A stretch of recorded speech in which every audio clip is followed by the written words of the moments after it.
עושה שלום במרומה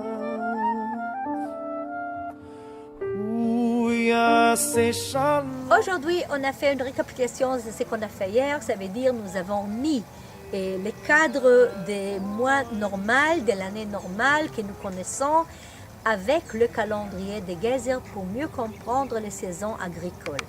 Après, nous avons fait un trajet à pied et pour connaître ce qu'on appelle la forêt du miel et du lait. C'était l'occasion de rencontrer et de connaître plusieurs plantes qui se trouvent dans la forêt méditerranéenne et naturelle, comme les térébinthes, les chênes, etc.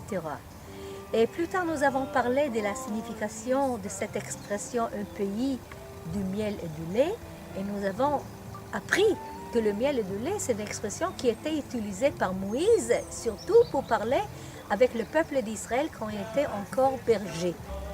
Et après, on a fait tout à fait un autre sujet, on a visité une citerne. Et dans la citerne, nous avons recréé les histoires qui appartiennent pas seulement aux citernes, mais les rencontres qui se trouvent.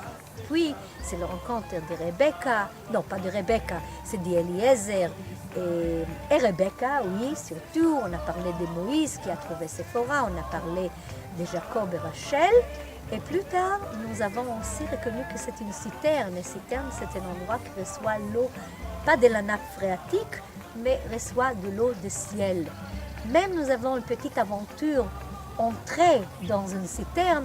Heureusement que c'était une citerne crévassée, les mêmes quand Jérémie a parlé, sinon ça pourrait être un peu dangereux pour nous. Et après, en retournant en tente, que nous connaissons déjà, et nous avons parlé du sens de fête de Sukkot qui s'appelle la fête des Asif et tout ce qui est autour de cette fête. Et après les perçois de vin, nous avons appris que la fête de Sukkot est liée aussi avec le fait qu'il y a le premier vin. Donc c'est une fête qui est liée avec beaucoup de joie, mais que le judaïsme et dans la Bible, on l'a dirigé ces joies d'une façon plus spirituelle.